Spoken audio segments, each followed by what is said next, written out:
Good evening, ladies and gentlemen. I'd like to call the Finance Committee for, let's see, what's the date today? I'm sorry, April 8th, 2024. 25. I mean, sorry, 25 to order at 6 p.m. Roll call, please. Laflamme, Here. Valakir, Here. Brooks, Here. Labrie. Here. And motion passes. Okay, we have a quorum. And participating on Zoom tonight as part of the Finance Committee is Counselor Shane Brooks. In compliance with the open meeting law, the city of Chicopee is recording this meeting. Is anyone else audio or taping this meeting? Please state your name and organization. Is there anyone on Zoom? And there's no one here taping or audio. Okay. Okay, we're going to move into, we have one item tonight for two actually with the finance. Order that the sum of $26,476 being hereby appropriated to the following name account: City Hall Maintenance Special Accounts for Fire Headquarters Apparatus for Repair. Said amount is to be taken in available funds in the undesignated fund balance free cash account. Okay. Okay, we're going to allow the Dave to speak on this one. All right, so thank you for letting me come this evening to speak about this. So I have a few letters I'm going to read from the fire chief, as well as the engineer who came out, looked at the floor with his recommendation for the money we're going for this evening.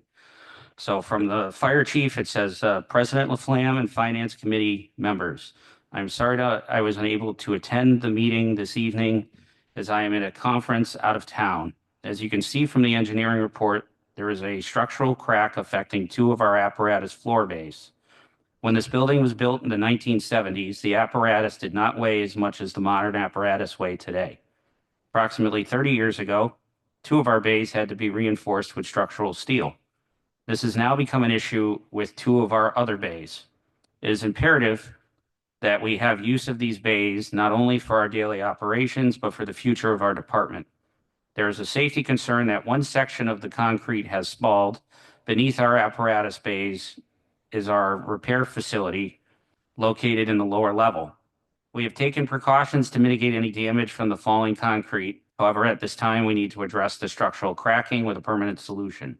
I am asking alongside with the facilities director to please approve the funds to have an engineering firm create specs so we can send it out to bid for proper repair. Respectfully, Daniel Stamborski, Fire Chief. And this evening, I received a letter from the engineer, Mark Loringer, that reads, David, based on what we've reviewed to date in the field and the review of D.A. Sullivan's proposal to remove the overhead concrete spall and our review of the installed residential style scaffolding and platform staging, not a certified sidewalk shed, our professional opinion is that the concrete spall requires removal. Although the spall does not appear to directly affect the capacity of the floor slab, the spalled concrete extends over a larger area of the ceiling and is heavy enough to warrant its removal, as it poses an imminent fall hazard to all persons and equipment in the general area. Again, the immediate removal of the spall should be performed to safeguard the public. Mark Loringer, Senior Associate for Gale and Associates of Glastonbury, Connecticut. Okay, thank you. Okay, I'm going to start by asking a quick couple of questions here. So if I went look at this, and you know, I went over there, Dave, and I looked at it with the chief. And my question to you is, so the first part, the chief's part, it's about doing this, just so we understand.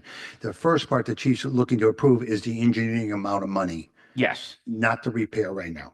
Yes, he would like the repair Postponed to the project. But on the recommendation of the engineer and myself, we would like to have the spalling piece removed, as well as I went and spoke to the repair technician that works down there.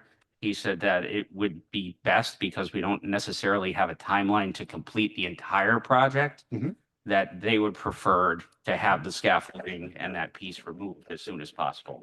Okay, so if you can, Dave, if you can explain a little bit about where we're moving ahead with the floor itself.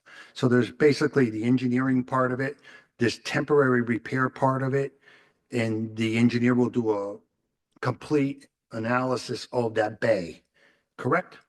Well, we already had the analysis of the bay done. Okay, So what part of this funding request is for them to work with the cost estimators to give the city an actual dollar amount of what it will cost to do the two options of repair we do have for the floor. But part of this is to remove that spalling piece. And then part of it is just the engineering part for the schematic design that the cost estimators can use to get us a cost estimate. gotcha. Counselor Balakir. Yeah, thank you. Thanks, Dave, for coming in. Do we have an idea like how long this project would take? We don't.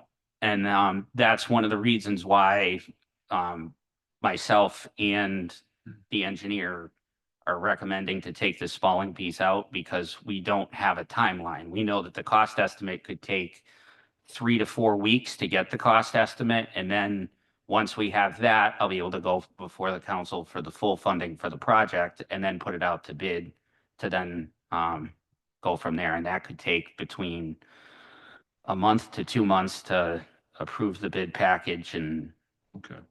award the contract and everything. All right. Okay. Thank you. Thank you. Counselor LeBrie.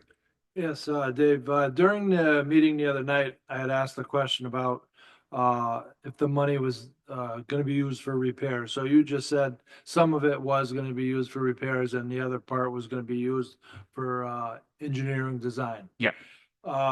Now, when they get into ripping, that cement apart, is there any reason they would think that the girders would be full of salt or rusted or anything like that? Because when they bring in a fire truck, sometimes in the winter, they will wash it inside the bays.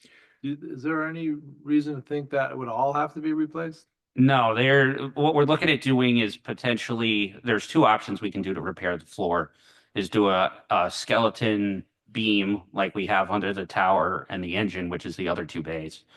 But we don't, there could be a little bit of water intrusion, but I don't think there's salt or anything that would have gotten through the floor. Yeah, there's drain systems in there, right? Yep.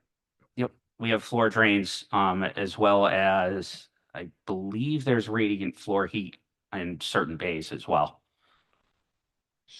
Okay, Okay, thank you. thank you. I'm just gonna bring up a couple more things. So I went and looked at this site and met with the fire department and that. So Dave, just so people know, all the other bays were repaired and structurally with I-beams and that been done for the weight of the new trucks, correct? To the left of it, Only two, two of them. that's one under tower one and the one under And that's engine what we're one. gonna do to this one, prep it up. Potentially. So we don't know. It's going to depend on the cost Cost. estimate. And then Okay. once, we meet and figure out what route the city would like to go. Because right now the vehicles that were parked there were from the Department of Fire Services, which have been removed. Correct. Okay, Counselor Brooks, do you have any questions? Nope, all set. Thank you. Counselor LeBrie, second time. So does the hazmat truck, is it gonna come back if the floor is fixed and the Department of, you said Forest Services?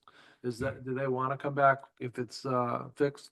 Yes, right now, one of the command trucks from the Department of Fire Services is actually parked in the repair bay underneath. So it's taking up one of the bays. They pull it out every day so that they can work and then they have to put it back in overnight and plug it in. But they eventually want to get those back. One of them was relocated to Station 4 up on Burnett Road.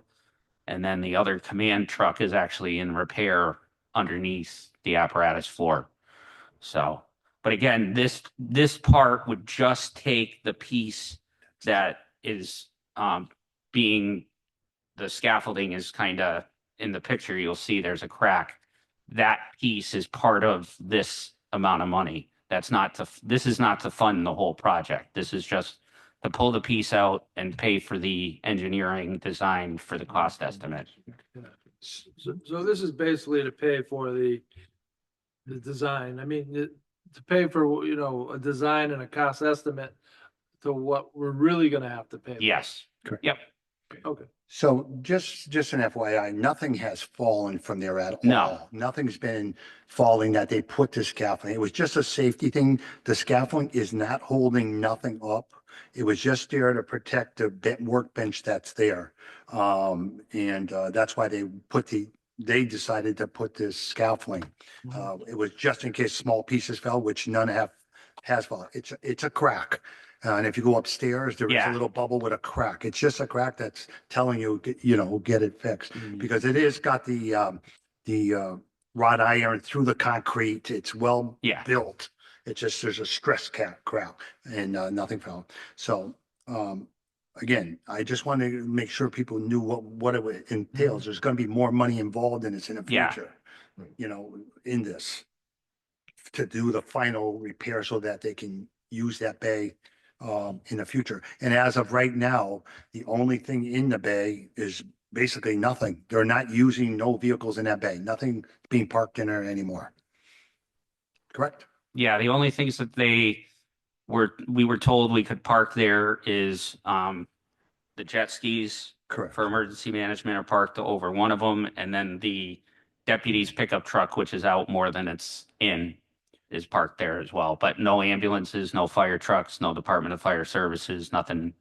That's a truck per se. And the jet skis are way at the other end, in the Yeah. back of the bay. Yep. It's nowhere near the actual crack this is in the front. Yeah, And there's nothing near that. So I did go out and look at it and wanted to know so I could make a clear decision on what to do in case people ask questions. Because I do have a construction, I've done this Yeah. before. But I just want to have some knowledge of what's going Sure. on. So with that said, Councilor Brook has nothing to say, no hands up. The only thing I will need is a copy of everything that you spoke about. yeah. That for the record, it has to stay with us. Yeah. Okay. I'll take a motion.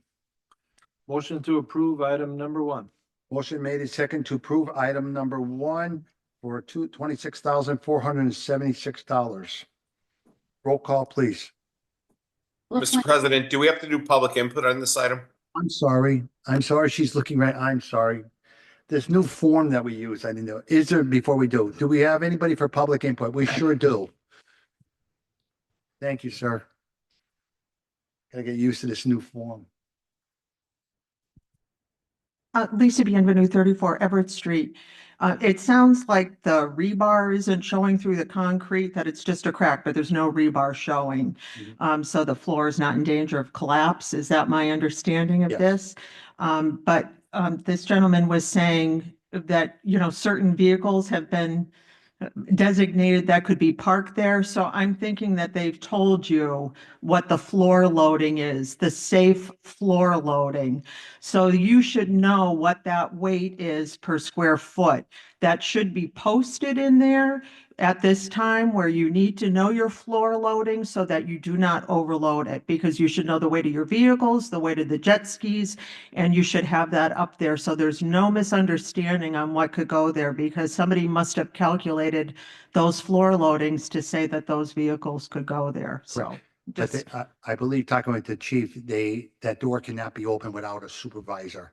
you know what, but I get it. I get what you're just. whether or not there's a supervisor, the supervisor would need to know what that floor loading is also, because if you overload the floors, you're going to start to buckle and create a problem. So if that's the issue, what the floor loading is, because the concrete is compromised, everybody should know what that value is.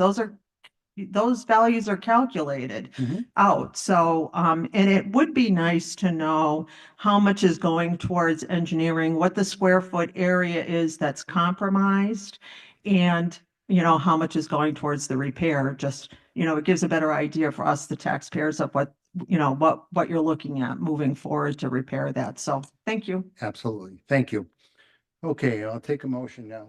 Anybody on Zoom for? Okay, there is nobody on Zoom. It's just the auditorium in the city of Chicopee. Is there anyone on Zoom other than Councilor Brooks? I don't see nobody else on. All right, seeing none, I'll take again a motion to Motion to approve. close public input. Motion made, second to close public input. Roll call. Laflamme, Yes. Valakir, Yes. Brooks, Yes. Labrie. Yes. And the motion passes. Okay, now, any other, we went through the counselors I'll take the motion again to do it again. Motion to approve item number 1. Motion made and second that we approve item number 1 for $26,476. Roll call, please. Laflamme, Yes. Valakir, Yes. Brooks, Yes. Labrie. Yes. Okay. One moment, we're gonna sign it.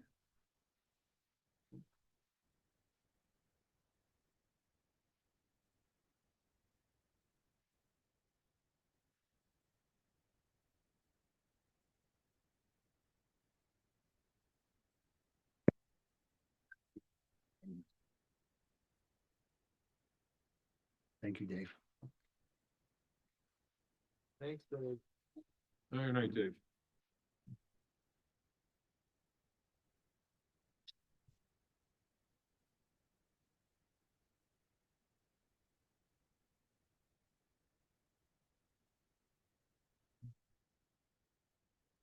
Okay, and the motion passes 4 in favor and none opposed. All right, we'll take a motion for the minutes. Motion to approve the minutes of December 9th, 2024. Motion made in second that we accept the minutes for December 9th, 2024. On the motion, please. Self-explanatory. Thank you. Any comments? Roll call.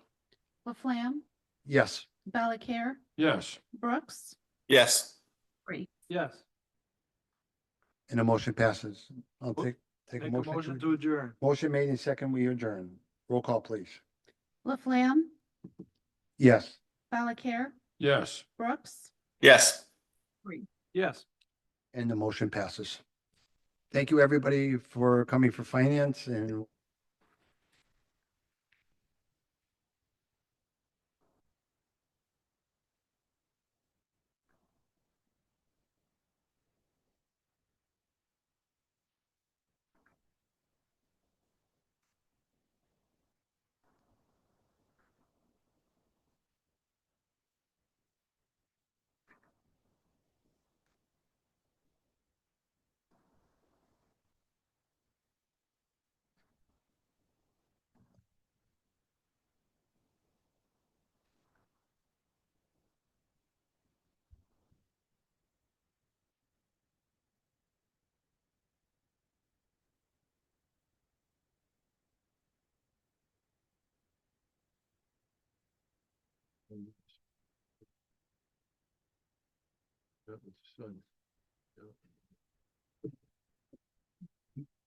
good evening, ladies and gentlemen. I'd like to call to order the April 8th, 2025 Rules Committee to order.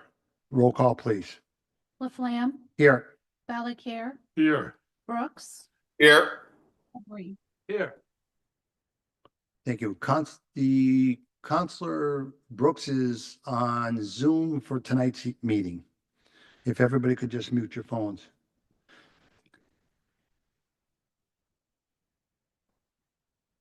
In compliance with the open meeting law, the city of Chicopee is recording live and for future broadcast. Is there anyone else in the audience or on Zoom, video or audio taping this meeting? If so, please state your name and organization. Is there anyone on the floor? There isn't. Is there anyone on Zoom? Is there anyone on Zoom, audio or, I am recording. okay, and is that Patrick Higgins? I can't see it. I do not have to provide my name or my address or any information other than to tell you under section 20-20, section 20F of the open meeting law, I'm only required to tell you I am doing so. I am not required to identify myself. Okay, thank you. Okay. We'll go to item 1. Item 1, Be it ordered that a petition to the general court accompanied by a bill for a special law relating to the recall of any holder of elected office in the city of Chicopee to be filed in the general court with an attest copy of this order be and hereby is approved under clause 1 of section 8 of article 2 of the amendments to the Constitution of the Commonwealth of Massachusetts, so that the attached legislation be adopted presently as follows, except for clerical or editorial changes of form only. Okay. So in front of all of us, we have the complete one from rules the last meeting. And in front of us, we have the new recommendation. Correct, attorney? We go with the new one. Yeah, that's the one that's been proposed that you Yeah. brought to propose. I was just making note that we have in the old one and we're going to be reviewing a new proposal. All right, I asked the attorney to, we'll go through this because it is a charter thing, so that if there's any questions on each item, we can discuss them. So do we have to read the whole thing or do we just go through each new process?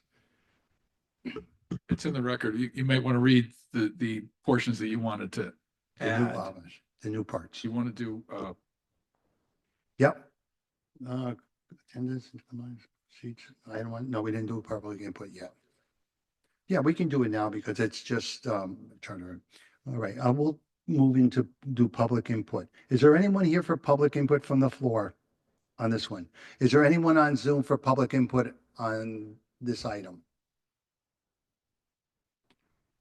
Motion to close public input? Motion made and second to close public input. Roll call, please. Laflamme, Yes. Valakir, yes, Brooks, Yes. Labrie. Yes. 3, and the motion passes. Okay, so should we just, attorney, you want to go through the new process of what is the changes that we reviewed? well, there's changes that you proposed, Mr. Chair, about changing the, instead of doing, you separated into at-large and ward voters. So did you want me to read that or do you Yeah, want me to just go why don't we through read it? it into Okay, it, so yes. number 1 was office elected by voters at large. 2,000 or more voters may file with the Board of Registrars of Voters an affidavit containing the name of the officer sought to be recalled and a statement of the grounds for recall. Number 2, office elected by voters by ward. 500 or more voters may file with the Board of Registrars of Voters an affidavit containing the name of the officer sought to be recalled and a statement of the grounds for recall. The signatures on such affidavit shall contain the names of only of voters in the ward from which the officer was elected. So you added that, you proposed that to instead of just doing one general recall, you decided to break it down into ward and at large. And then the only other change were 4 paragraphs down, where we just added of the ward or the city as is appropriate, meaning to proceed with the recall election, the city clerk shall receive within 30 days from the date of delivery of the recall petition sheets, the required number of signed recall petition sheets containing the signatures, names, and street addresses of at least 25% of the registered voters of the ward or the city as appropriate. So the change was just breaking it down into separate recall elections. Basically, you can recall an at-large candidate, which could be a city councilor, school committee, or any of the at-large candidates, mayor, treasurer, things like that in Chicopee, or just the ward candidates, which I believe would be city councilors or school committee people. Did you want me to just review what Yep. the recall? Yep. Okay, so just basically what this proposed recall law would entail. There's 2 thresholds for removing an elected official. One, if they're voted at large, if they're elected by voters at large, it's 2,000 or more voters may file with the Board of Registrars of Voters an affidavit. If it's a ward elected official, be 500 or more voters may file with the board. Once the city clerk and the Board of Registrars certify that those signatures are valid, then a recall petition is issued by the clerk to the first 10 registered voters who signed the initial affidavit. So if you have 2,000 for an at-large candidate, the first 10 people who signed that were verified will receive an affidavit for a printed recall petition sheet. And so then those 10 registered voters will have this, but anyone can go out and take these sheets and get them. You have to get 25% of the registered voters of the ward or the city. So if it's an at-large, it's 25% of the at-large population. If it's a ward, it's 25% of the ward population voters. Once they sign, so that's your second threshold. Once they sign and the signatures are verified, then within 5 days of them being certified, the city council shall give notice to the officer sought to be recalled. They have 5 days to resign. If the officer doesn't resign, then the city moves forward into an election. Now, when do you hold the election? It can't be more than 90 days after the receipt of the certified petition. However, if there's another city election scheduled to occur within 100 days of the receipt of the certified petition, the council may postpone the holding of the recall election to the date of the election. So if you're within 100 days of your November election, you can just put the recall election on for that election. Otherwise, you have to hold a separate election, either a ward or an at-large election. And that would mean, okay. Now, any officer sought to be recalled. So if the officer that's sought to be recalled can continue to serve in that position, also can run in that race as well, can be a candidate to succeed themselves basically in the election. So the incumbent shall continue to perform the duties of the election. If the incumbent is not recalled, the incumbent shall continue in the office for the remainder of the unexpired term. Now, there's also in here how the ballot should look, but the last provision I wanted to just highlight is that any elected official that is indicted for a crime punishable by imprisonment shall be placed on paid administrative leave until the resolution of the case. If said elected official is convicted of a crime punishable by imprisonment, they shall be terminated per Chapter 435 of the Acts of 2014. The Chapter 435 of the Acts of 2014 is actually part of the city charter in Chicopee. So that part, if you were to remove this paragraph, that would be fine, but that language, basically, if you're convicted of a crime punishable by imprisonment, you are terminated. It's in the charter. So whether you take it out of here, it doesn't matter. It's still in the charter. And then the city council shall determine by majority vote who shall fill the temporary vacancy imposed by the paid administrative leave. Thank you.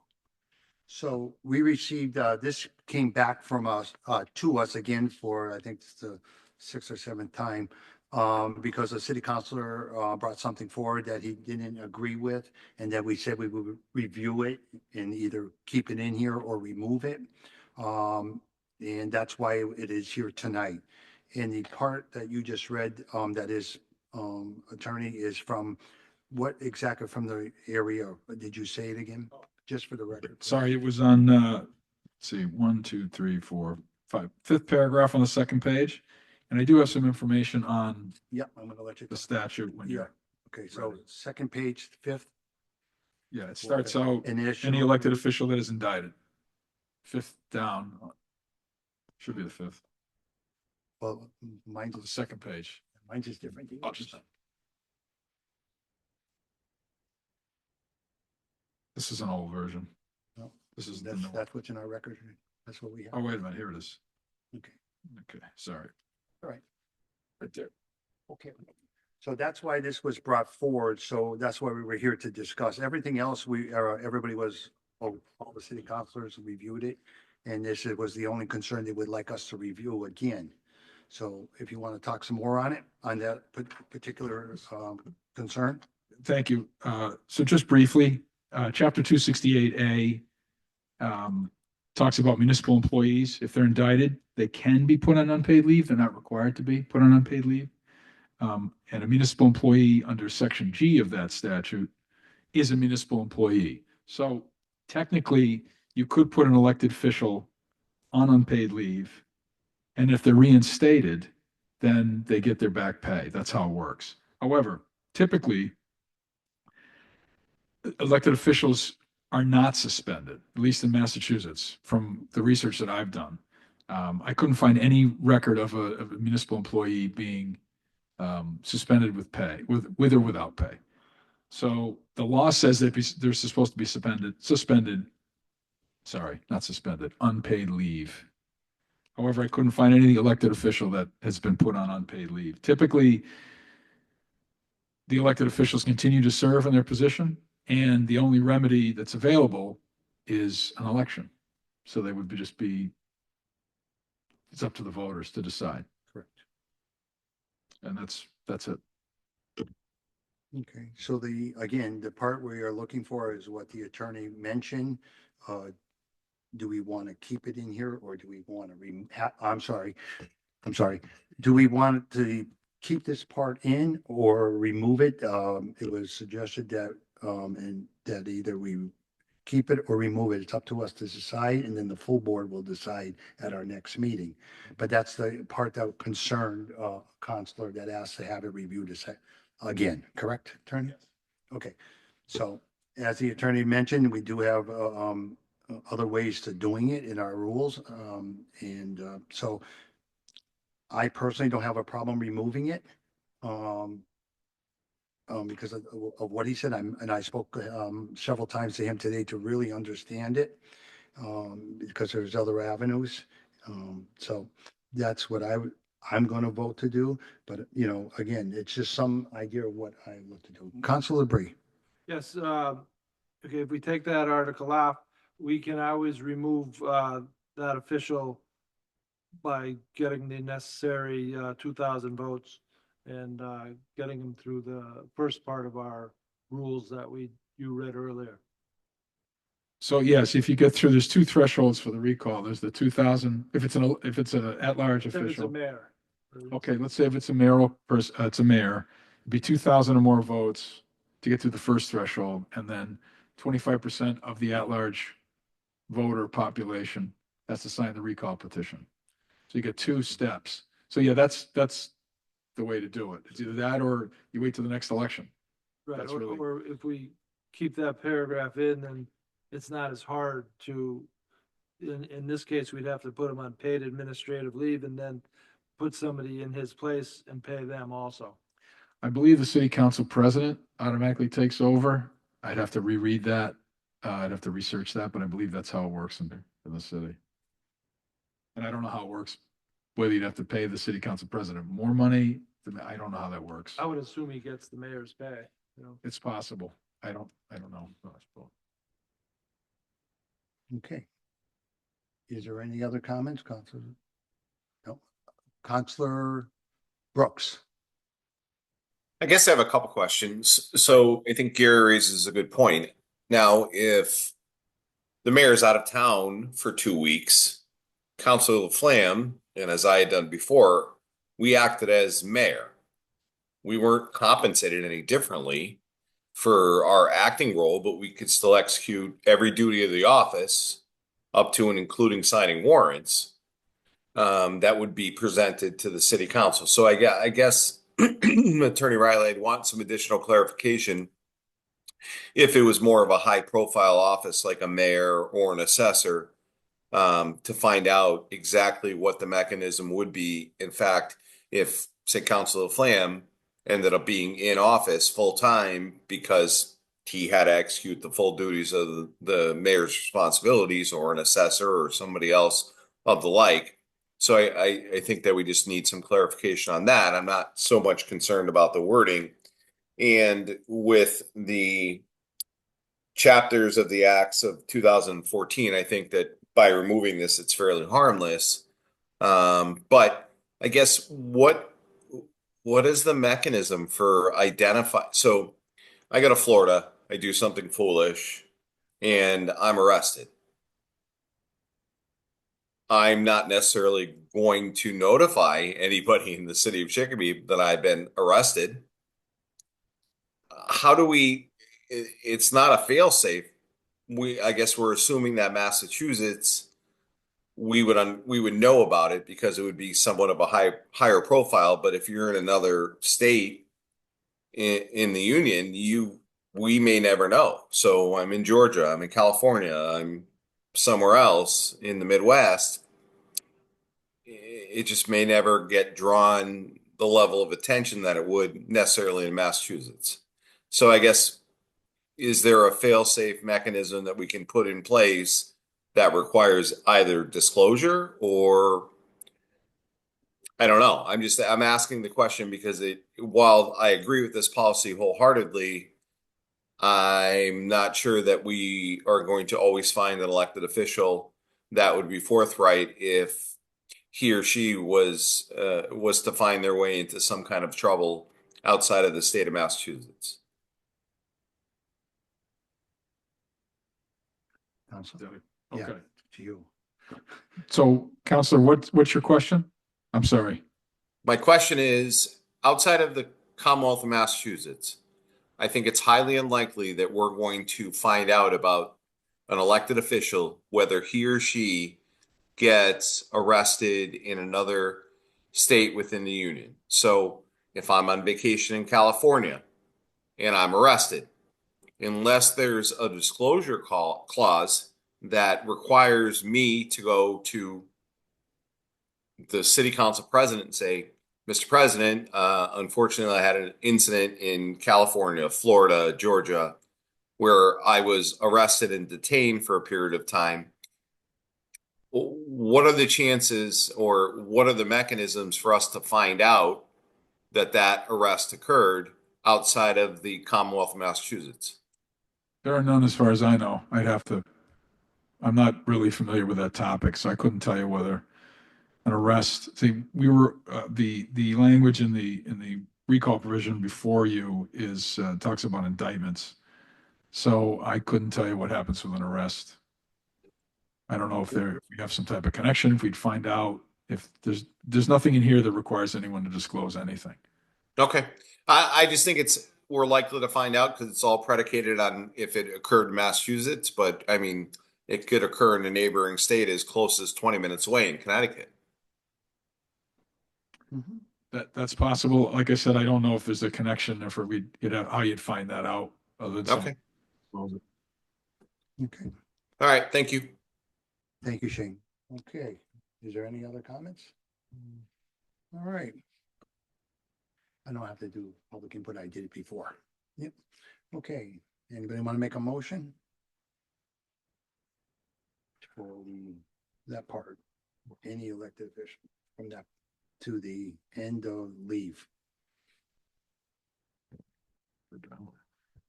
President Flame, I just have one more question. Do we get any written correspondence from the counselor who had concerns about this section we may or may not remove tonight? We did receive something, but I can't read it into record due to the fact that it's a counselor that requested it. Okay. If it, correct, or do I read it?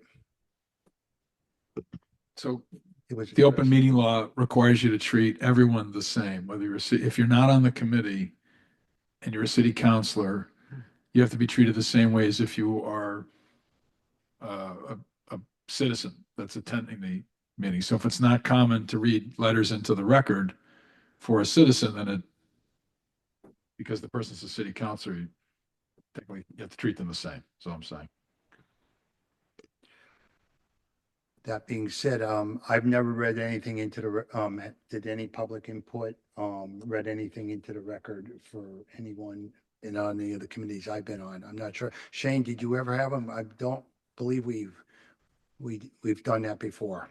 In the case of somebody being unavailable to attend the meeting, and it was my hope that the counselor who had raised concerns was going to attend tonight and at least utilize his 3 minutes at public input, but seeing that apparently it wasn't important enough for him to attend this evening, I'm fine with you not reading that into the record. Okay. The gentleman that you're talking about did call and said he was sick. The issue I have, it was addressed to me and as a as a counselor. So that would make it be that he would be no different if he went to the mic. So being that it's addressed that way, I prefer not to read it. He did send it to all the city councilors that are on rules of what his question is regarding that paragraph. That's fine. Okay. Okay. Attorney, you think I should read it in? No. Okay. Okay, let's take a motion to either leave that part, and that's what we're here for tonight, from the, as the attorney read, from any elected official all the way down to leave that paragraph to be removed or stay. But I need to get a motion to do it from somebody. I'll make a motion to delete paragraph 5 of page number 2, starting with the language of any elected official that is indicted for a crime punishable by imprisonment shall be placed on paid administrative leave until the resolution of the case. Paragraph 1, 2, 3. Okay, paragraph, yours is 5. 5 on page number 2, yes.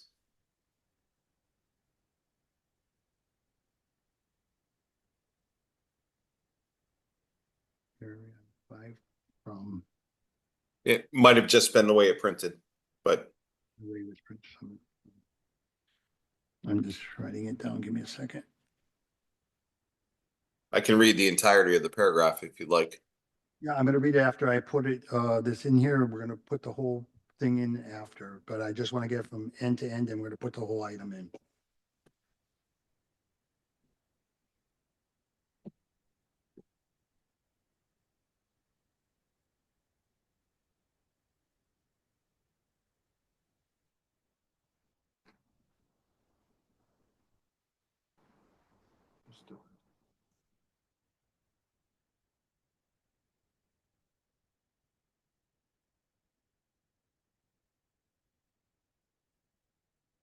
Okay, so motion made in second that we delete paragraph 5 from, and I'll read the whole part that to be deleted. Any elected official that is indicted for a crime punishable by imprisonment shall be placed on paid administrative leave until the resolution of the case. If said elected official is convicted of a crime punishable by imprisonment, they shall be terminated per chapter 435 of the Acts of 2024. The city council shall determine majority vote who shall fill the temporary vacancy imposed by the paid administrative leave.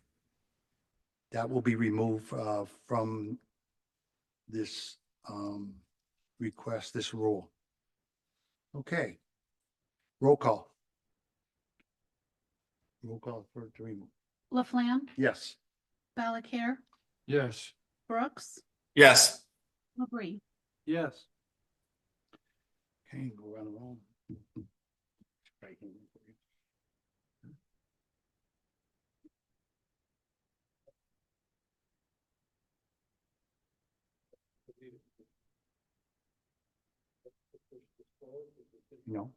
No, it goes up.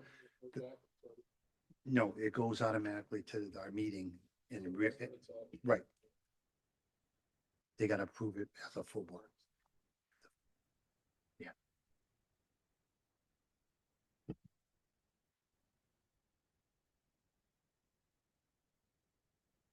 Okay, and the motion passes 4 favor and none opposed. In favor. Okay, item number 2. Number 2, okay. Be it ordered that the Rules Committee meet to discuss the following open meeting law complaints filed by Lisa Bemenu, received on March 12, 2025, regarding MO Mayor's Order Number 9, City Council Meeting 2/18/25. Number 2, filed by Lisa Bemenu, received on March 12, 2025, regarding special City Council Meeting agenda for 3/10/25. Number 3, filed by Derek Dobas, received on March 12th, 2025, regarding Mayor's Order Number 4, Special City Council Meeting 3-10-25. Okay, so those are the three received.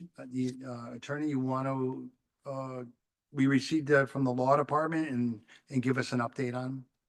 So these are completed. Okay, Mr. Chairman, so I drafted 3 letters in response to these 3 open meeting law complaints.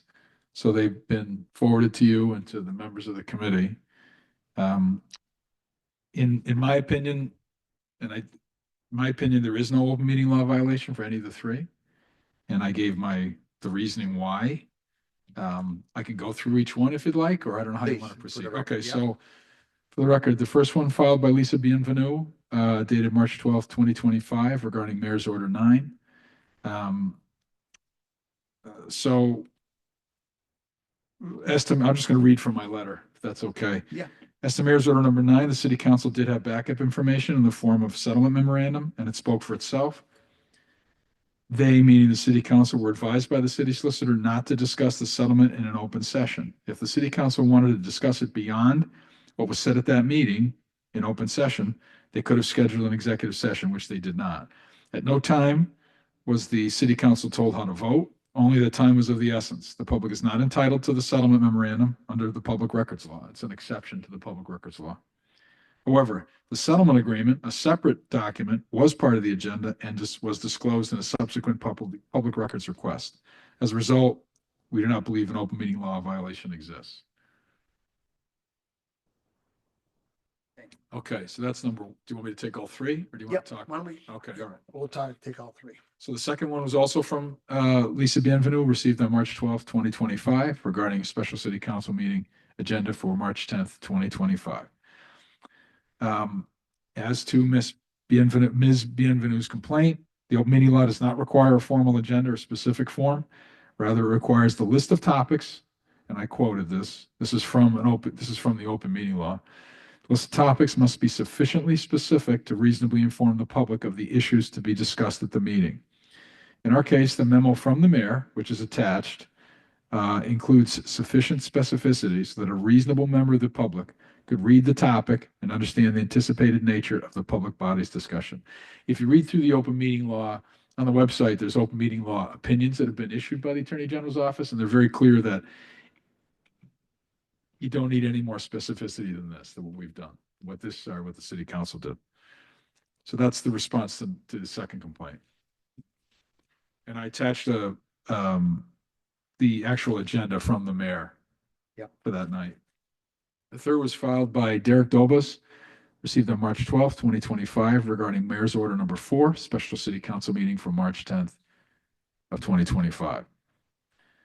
So the response was the open meeting law does not require, it's basically the same response as the last letter. Does not require a formal agenda or specific agenda form. Rather, it requires the list of topics must be sufficiently specific to reasonably inform the public of the issues to be discussed at the meeting. In our case, the agenda item number 4 includes sufficient specificity so that a reasonable member of the public could read the topic and understand the anticipated nature of the public body's discussion. As a result, we do not believe an open meeting law violation exists. That's all 3. Okay, so thank you. So where are we now with these 3? Have they been sent? No. So the committee has to agree. So the committee has to vote to authorize me to send these. Correct. And then once the committee, well, actually just the rules committee only has Oh, to, okay. it's just the rules committee has to vote. And if they do, then I would sign the letters and issue them. Okay, thank you. All right. As the attorney had just read the 3 that were filed, is there anyone here for public input? We'll do public input. Okay.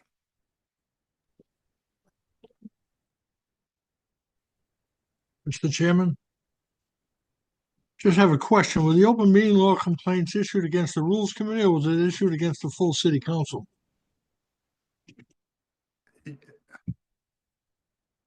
Leave this to the city council. Okay, we're not supposed to go debate on public input.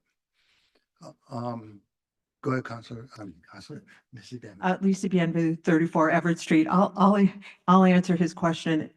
My open meeting law complaints were against the full city council.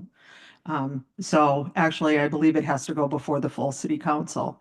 As for specificity, in particular, the ordinance one, which really got stuck in my craw, that is not specific enough to say it's chapter 7. And when the city council tried to do this before, this is before Attorney Riley was the solicitor to the city council. It's when Attorney Garvey was the solicitor for the city council. The city council tried to do pay increases for themselves by just saying the chapter that it was. And that was found to be incorrect by the Attorney General's office, that was not specific enough for the general public to know what it was. And actually, they made the city council rescind the pay increases because they hadn't gone into effect and they had to start the process from the beginning. So in particular, with that ordinance, that really stuck in my craw because there was no specificity. You had specificity at the ordinance committee that met a half an hour before the city council meeting. You had Councilor Crampets read in the information, which had the full thing at from the ordinance meeting at the city council meeting. But the problem before had to do with mayor's orders that came, and the problem now had to do with mayor's orders that came, that it was not specific enough for the general public to know, especially concerning that ordinance, what was happening. Just to spout out pay parity isn't enough. Thank you. Thank you. Is there anyone else on the floor for public input? Is there anyone on Zoom for public input? Hey, Frank, I would like to speak. Yeah, go ahead, Mr. Dobaz. Derek Dobas, 70 Post Road. You can hear me okay, Frank? I'm outside, sorry. You can hear me? Yes.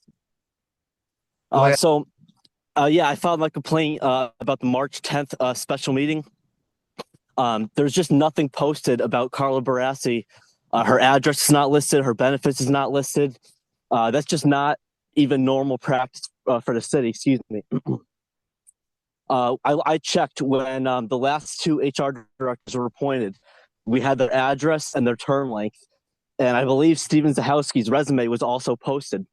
Even Liz Batista, her address, her term length, and her salary was posted. There's nothing posted. It just says they want to appoint Carla Barassi to Chief Human Resources Director. That's it. That is not enough information. I guess I'll send it to the Attorney General, but I appreciate you hearing out my complaint, but I think it's bad practice, and I encourage the board to reconsider. Thank you. Is there anyone else for public input? Is there anyone else on Zoom for public input? Seeing none, I'll take a motion to close public input. Motion to close public input. Motion made and second to close public input. Roll call. Laflamme, Yes. Valacare, Yes. Brooks, Yes. Labrie. Yes. And the motion passes. Okay, so counselors, this is what we're here to discuss tonight, these three, what we want to do with them. And if we do, according to you, attorney, go ahead. Put your mic on. If you want to approve them and then forward them to the council for a vote, that's fine. Okay, that's. Well, let me just ask a question. Will it, when's our next meeting? Because we have a timetable to do it too. We have a certain date, 15th. April 15th. You have enough time? Oh, we're fine. Okay, I just want to make sure we meet our deadline. I'm just going to issue this letter. I'm going to revise it a tiny bit. And then all it's going to say is, it's going to mention the city council meeting, this approval. Perfect. The committee has to approve it first. Yeah, we have to approve it. We'll go to the full board and the next day you can write the letter. Or I mean, sign it, send it out. because I know it's always sensitive, the date. Okay, any comments from the floor on these three? Seeing none, I'll take a motion to approve. I have a comment. Oh, I'm sorry, Shane. I didn't see your hand up there. It's hard to see. Go ahead, Counselor Brooks. And through the chair to the attorney, what is the expectation that a private citizen who works for a municipality has his or her address shared publicly? Now, when we collectively run for office, we all agree that you will know where we live, you will have contact information, and in my case, you know where I live. You have my personal cell phone listed on the city website because I don't have a landline anymore. But what is the expectation with respect to a private employee? Does that mean that we keep a database available to the general public from everybody from a trash collector up through a department head that is easily accessed by the general public? Or is there an expectation of privacy that a private citizen would have working for a municipality? To be honest, Counselor, I don't know the answer to that question. I could do some research and get back to you. I'd be curious to know, only because when we run for public office, we accept certain conditions of us running for public office. But when a clerk, say in the auditing department, accepts a position, does he or she expect that their address will be made a matter of public record? And I would think that that's probably a no if you would ask the rank and file staff who work for any municipality, not only the city of Chicopee, but Springfield, West Springfield, Holyoke.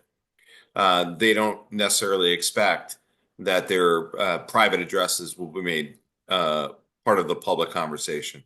So I'd be curious to know. Okay. Thank you, Shane. Okay, anyone else? So I think that's all we need to put on is give you the approval to move forward with these comments. And then to the full part. So that would be motion to approve. Well, Or deny. Go ahead. motion to approve, to send it to the full committee? No. No. Well, no, it's going to go to the full committee. The motion should, I think, should say to give the permission to the law department to move forward with it. And that would be voted up or down. Motion to approve the response The response, and forward yeah. to the city council for approval. Okay, motion to approve the response and send it to the full city council for a Can you- vote. my pen.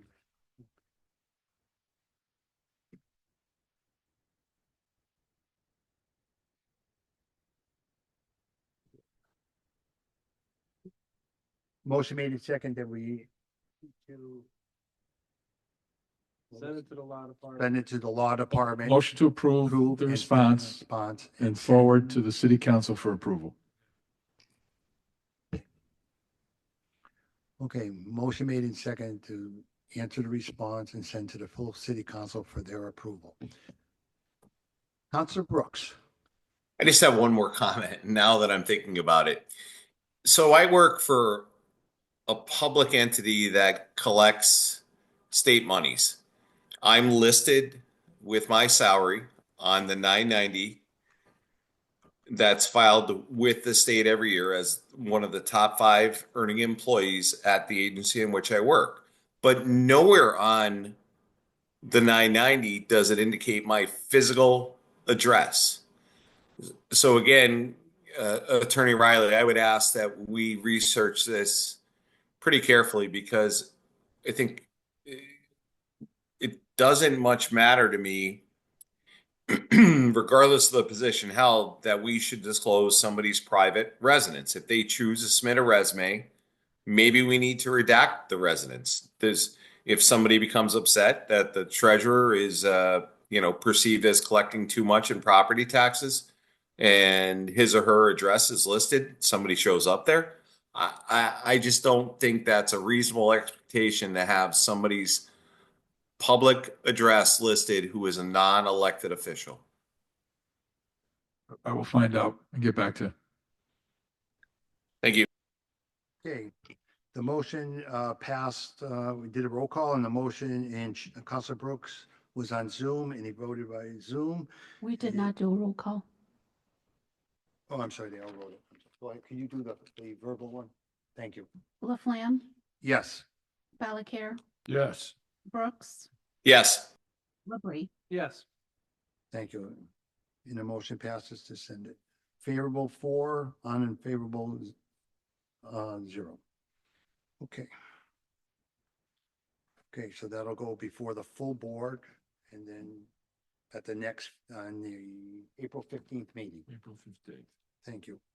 All right, there is no minutes for these here, so I'll take a motion.